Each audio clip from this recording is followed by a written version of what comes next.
Welcome. We have a fun topic lined up for you today. I'm going to be talking about famous philosophers who composed music on the side. And yes, believe it or not, there were philosophers who also wrote music in their spare time. Now, just to be clear what we're talking about today, I'm not talking about famous musicians who are also philosophers. There's really only one notable example of that, of a great composer who was also a philosophical thinker, and that was Richard Wagner. If you want to know more about him, you have to come to my Ocon talk. But today it's going to be a slightly different, but in a way related topic, which is famous philosophers who composed music. I'm going to go through these chronologically. So we begin in the 18th century, and our first philosopher is Jean-Jacques Rousseau, the Swiss-born French philosopher, contributor to the Encyclopédie, the first French language encyclopedia, famous for such books as Émile and The Social Contract. Rousseau didn't have very much in the way of formal musical training, but apparently in the 18th century, that wasn't much of an obstacle to being able to compose music, apparently. He, I think, played the keyboard and picked up a little bit of musical knowledge here and there. I think at one point he worked for a music publisher doing some transcriptions or other odd jobs. We know that Rousseau contributed to many of the musical articles in the Encyclopédie, and he also wrote a Dictionnaire de musique, one of the first dictionaries of music in the French language. So he was clearly knowledgeable about the subject. Where Rousseau became particularly involved in French musical life was in the early 1750s. In the 1750s, there was this very brief, it was actually in 1753, there was this very brief press war, which historians have called the Querelle des Bouffons, which means something like the War of the Buffoons. What precipitated this was an Italian comic opera troupe came to Paris and performed some very short, very simple Italian comic operas. And this gave rise to a really acrimonious debate, a debate about the relative merits of Italian music and French music. And there were all sorts of articles flying back and forth in which Rousseau participated. The interesting thing is that Rousseau took the side of Italian music, and he argued that French music was naturally artificial, that it was unnatural, that Italian music was more natural, more spontaneous, more melodic. And we have to understand that there was actually more to this than just aesthetics. There was more to this than just musical taste. Bear in mind that France in the 18th century was an absolute monarchy, and it was very dangerous to criticize authority, to criticize the establishment, particularly to criticize the person of the king himself.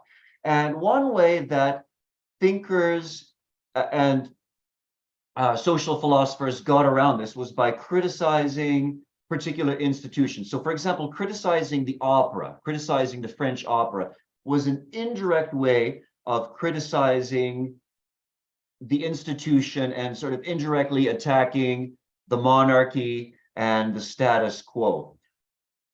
And I bring this up to say that when we look at the various debates that frequently arose in 18th century French music, there's much more beneath the surface than Italian music versus French music or melody versus harmony. There were deep political roots to the debates, but they were carried on very covertly.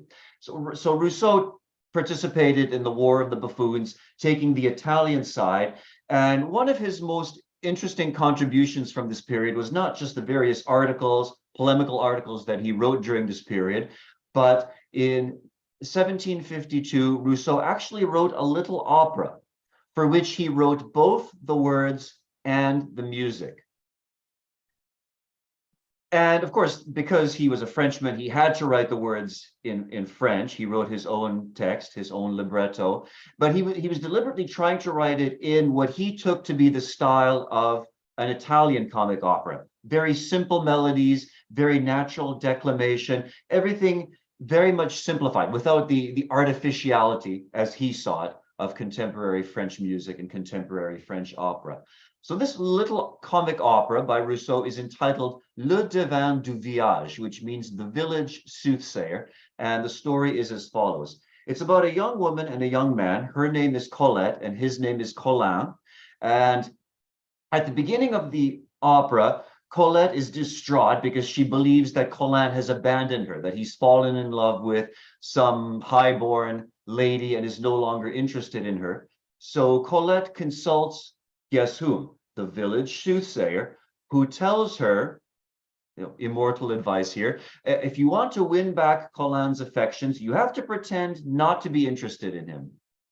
And if you do that, you'll drive him crazy and he'll come flocking back to you, which of course is exactly what happens. And the opera, predictably enough, ends happily. So a little excerpt that I'd like to play for you now, which comes from near the beginning of the first scene of the opera.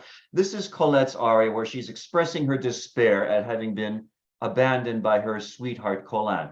And Colette sings here, J'ai perdu tout mon bonheur, j'ai perdu mon serviteur, Colin me délaisse, which roughly translates, I've lost all my happiness, I have lost my sweetheart, Colin has abandoned me. Now, let's listen to a little bit of this aria.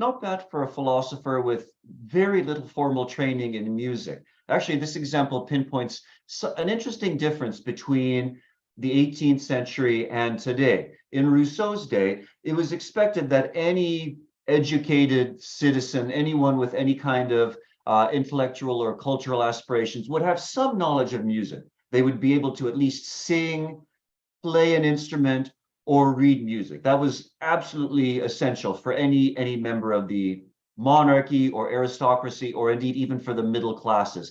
So even somebody who hadn't studied composition, hadn't studied music formally, would at least be able to read music and write music a little bit. By the way, there's an interesting little postscript to the story of Rousseau's opera, Le Devin du Village.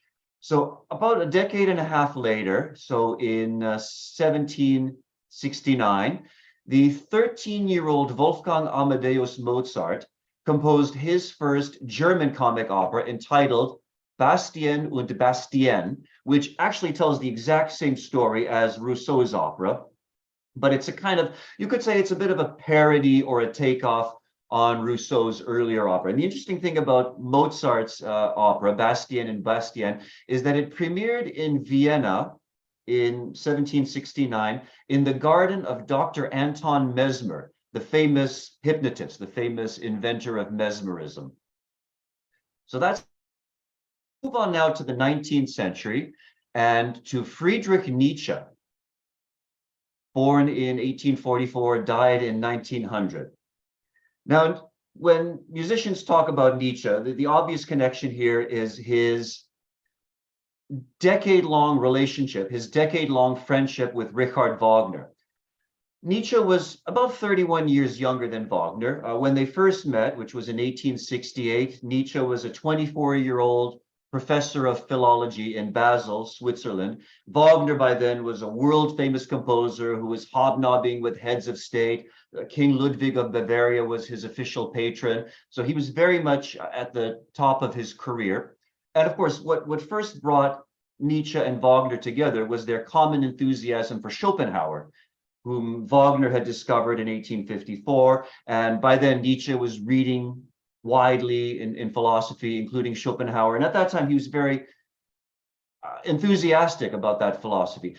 So we know that Nietzsche spent many, many hours, probably hundreds of hours, as a guest of the Wagner family, first in Switzerland and later on at Bayreuth in Bavaria. And in fact, Nietzsche was present at the celebrated occasion where Wagner wrote and premiered the Siegfried Idyll, a little piece for chamber orchestra that he performed for his wife on the occasion of the birth of their son. So there was a lot of intimacy between Wagner and Nietzsche. And during the course of the 1870s, that relationship began to sour, so that by 1876, which was the year of the world premiere of The Ring of the Nibelung, Wagner's magisterial four-part tetralogy, Nietzsche was already by then very, very sour towards his erstwhile mentor and hero. And there's probably a number of reasons for this. There's certainly a lot of speculation about this.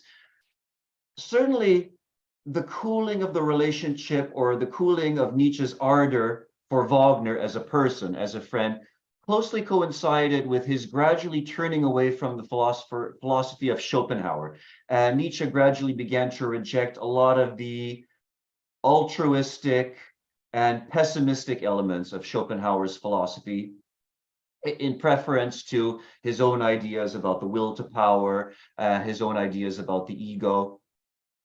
And there's actually there's another theory, though, about why Nietzsche eventually broke with Wagner, and why, after Wagner's death in 1883, Wagner began to quite publicly abuse the composer in his writings, like The Case for Wagner and Nietzsche contra Wagner, etc. I'll very briefly mention this story just because it's so amusing.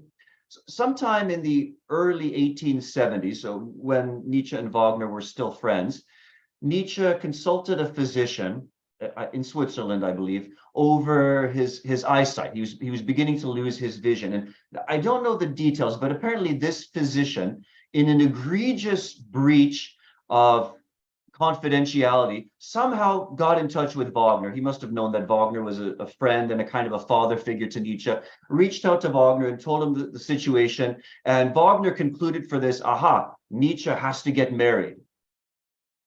Do you see the connection here? So this is going to sound like a joke, but in the 19th century, most people believed that the loss of eyesight was caused by an excess of onanism. So Wagner, hearing that Nietzsche was having problems with his eyesight, concluded that Nietzsche needs to get married. And somehow Nietzsche found out about this. He probably must have visited the Wagners, and some of the other people in the town must have been snickering behind his back. And needless to say, that would have led to a feeling of betrayal. Now here, even though Wagner clearly behaved inappropriately by even corresponding with this physician on this subject, he was probably motivated by a genuine paternal concern for a young man who was, at any rate, three decades younger than he was. But no doubt this breach of faith contributed to the gradual souring of their relationship. Many people may be surprised to know that Nietzsche's interest in music goes beyond his early infatuation with Wagner, but quite early in life, and even in his later years, he composed some songs, some piano music.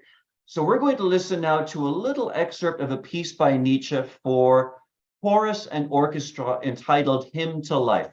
This is a piece composed sometime in the 1880s, so around the time of Wagner's death, or maybe a little bit after that. And it's actually not a bad piece. Clearly, Nietzsche had studied the work of the master.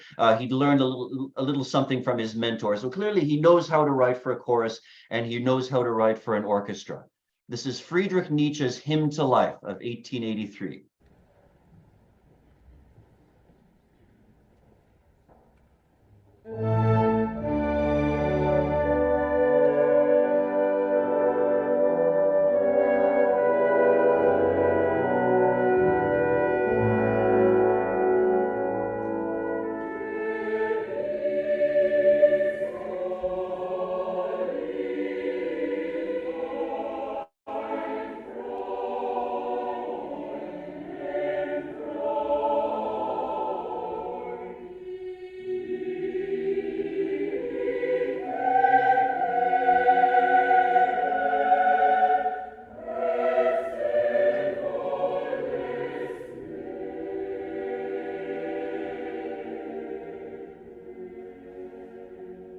Okay, so clearly this is not going to make anybody's top 10 list. It's not the most inspired music, certainly nothing compared to the music of Nietzsche's idol, but nonetheless, it's it's workmanlike, it's competently written. I should mention that this piece actually exists in two versions. The original version, which was just with piano accompaniment, was called Hymn to Friendship. And then some years later, Nietzsche revised the piece and expanded the accompaniment to include orchestra. And at that point, he renamed it Hymn to Life. So there's actually two different but somewhat related pieces here. Let's just listen to a few more seconds.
I know it can be a little bit difficult to make out the actual words. The text here is in German.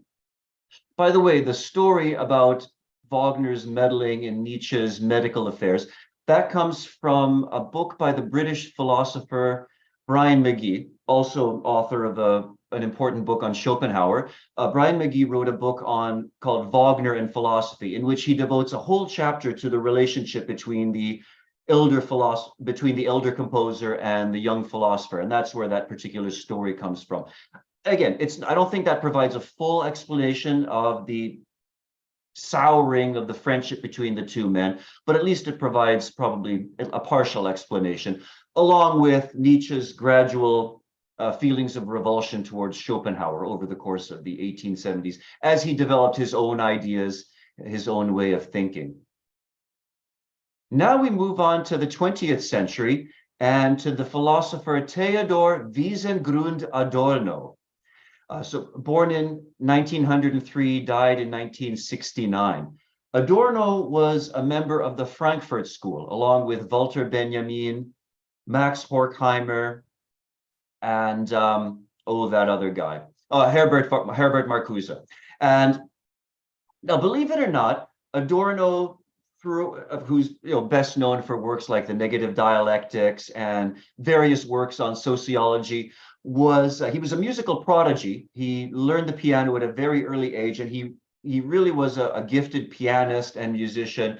And he was a gifted composer. He already began composing music in his teens, and we'll listen to an example of some of his music in a moment. But Adorno had a lifelong engagement with music.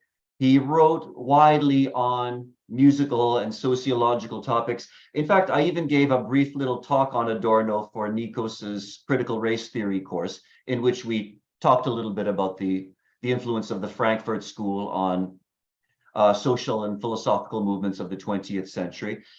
So even after he became a sociologist and philosopher, Adorno continued to be very much interested in musical topics. He wrote a lot about the culture industry, a lot about how Hollywood and popular music corrupt people's minds by making them anesthetized to all the injustices in modern capitalist society, blah, blah. You can see where this is headed.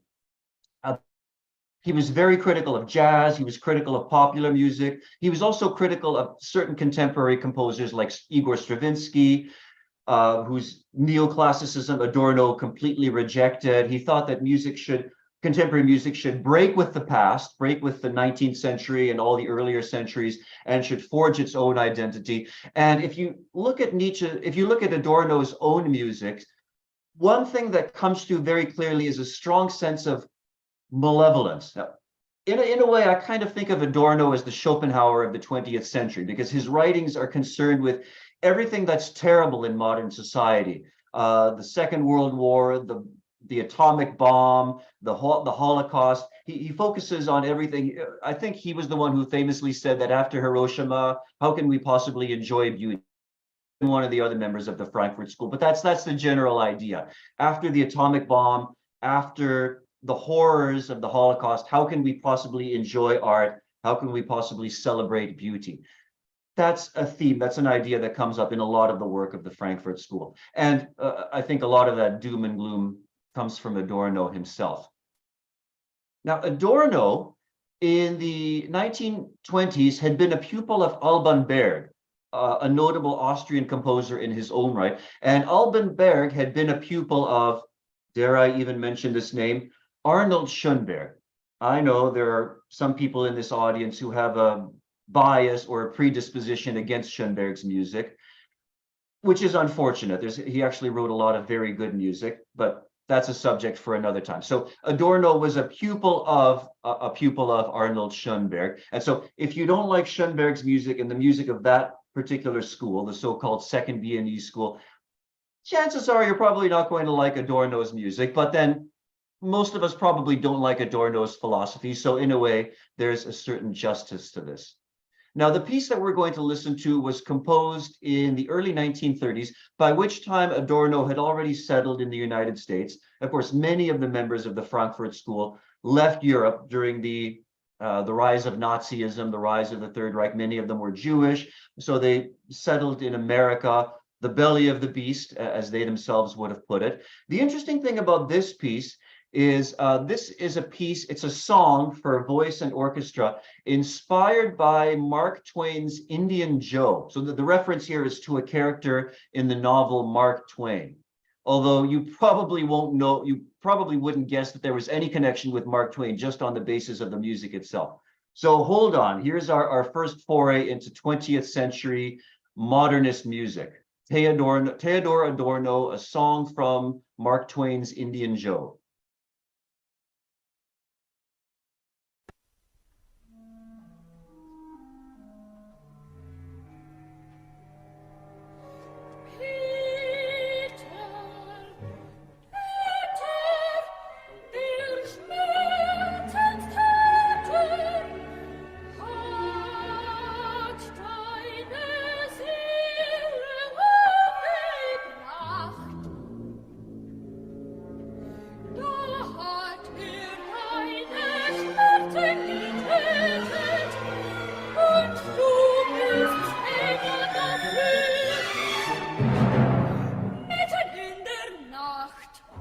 Well, if somebody were to ask me, what does negative dialectics sound like in music?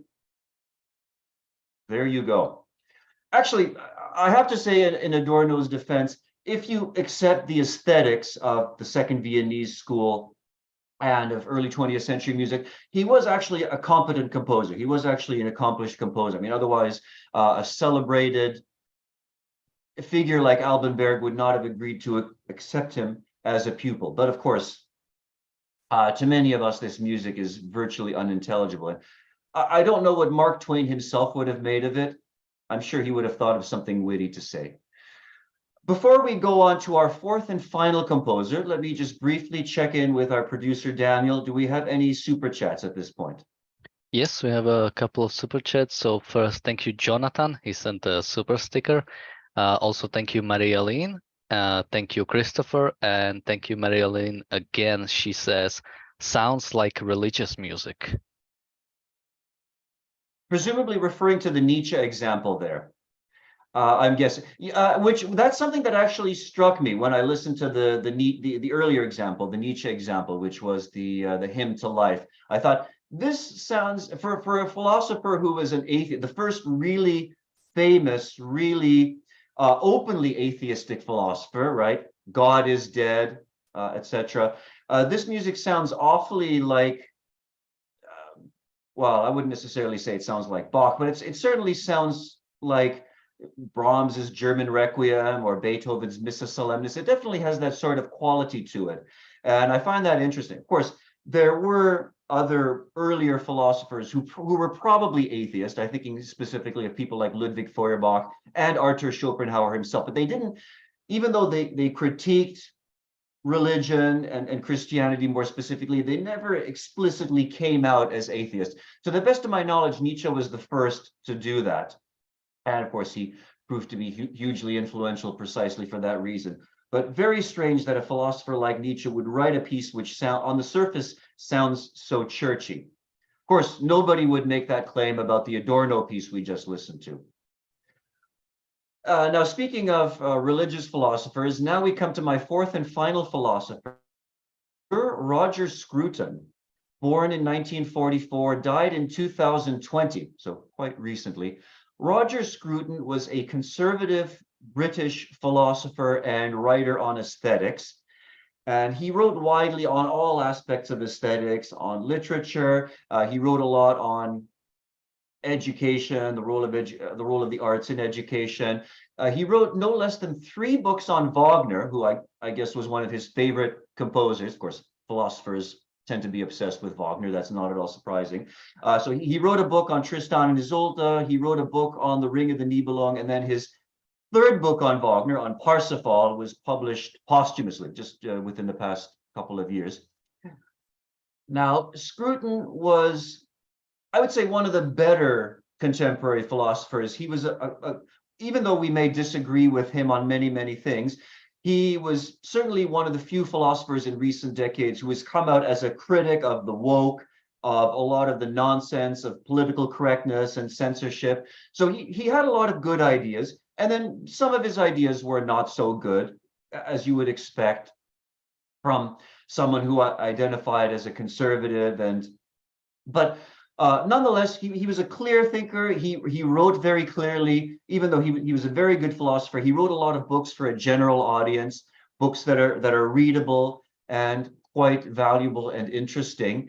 And Scruton composed 2 operas. One of his operas is entitled The Minister, and the other one is entitled Violet, which is apparently a story of a classical harpsichord player, a woman who was a famous harpsichord player from the 19th century. But the piece by Sir Roger Scruton that we're going to listen to is a setting of a poem by Federico Garcia Lorca, a Spanish poet who was very, very popular with 20th century composers. Many, many composers have set his poetry. So here is now a song by Sir Roger Scruton to a poem by Federico Garcia Lorca. And I think you'll find this much, much more enjoyable than the Adorno example we listened to a minute ago.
So actually quite a lovely and charming song. Clearly, Sir Roger was a philosopher who knew a thing or two about music. In a sense, continuing the tradition from Jean-Jacques Rousseau up to the present. Let's listen to just another little snippet from this Garcia Lorca song.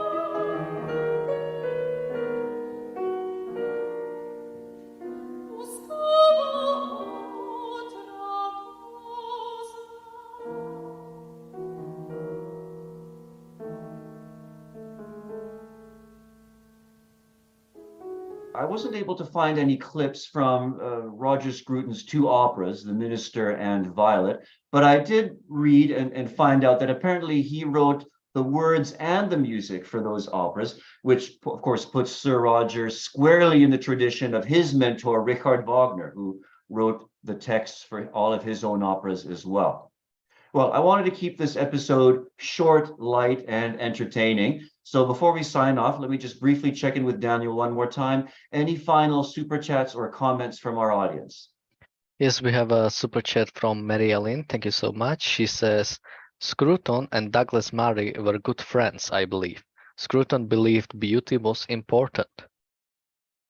Yes, yes, absolutely. And actually, if you saw any of the clips from the recent convention on national conservatism, which was held in London, UK, Douglas Murray was one of the keynote speakers, and I think he's talked a little bit about beauty, the role of beauty in aesthetics, and I believe Scruton himself has given keynote speeches in previous years at these national conservatism conventions. So yeah, clearly Scruton and Murray moved around in similar circles. They had similar views on a number of ideological and aesthetic and political topics. Well, thank you all very much for joining me today. Oh, by the way, Daniel, are there any announcements for upcoming episodes? Yes, in 30 minutes, there's going to be the Fountainhead Book Club that's available for Ayn Rand Center UK members, and the session will also be live streamed to YouTube members. The link to the YouTube video is in the chat.